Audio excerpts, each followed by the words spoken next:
పరామర్శ పేరుతో ఎదుటి బ్లేమ్ చేయడం.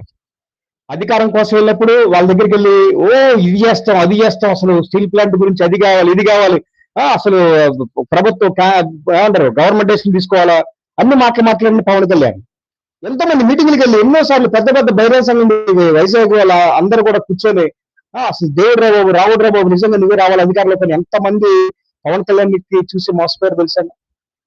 ఈ మోసపోయి మోసకారైన చంద్రబాబు నాయుడు మాటలని ప్రజలు మళ్ళీ మోసపోయారు.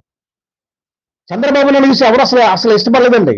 కారణం ఏంటి తెలుసా, జగన్మోహన్ రెడ్డి చేసిన అకృత్యాలు చూసి ప్రజలు తట్టుకోలేక ఆయన ఈ క్యాండిడేట్ చూస్తే ఈ క్యాండిడేట్ ఇచ్చాడు కదా, ఏదో ఇద్దరు కలిపి ఏదన్నా కనీసం చంద్రబాబు నాయుడు ఆఖరి గడిలో ఉన్నాడు, కనీసం ఎప్పుడైనా రాష్ట్రానికి మంచి చేస్తాడు, ప్రజల కోసం చేస్తాడు, ఏదో మారి ఉంటాడు మంచి, జైల్లో పంపించారు కదా ఇప్పటికైనా ప్రజల కోసం పనిచేస్తాడని చెప్పి జైల్లో పెట్టినా కూడా మారతాడు మంచి అనుకుని, అంటే అస్సలు చంద్రబాబు నాయుడు ఒక్క ఇంచు కూడా మారలేదండి.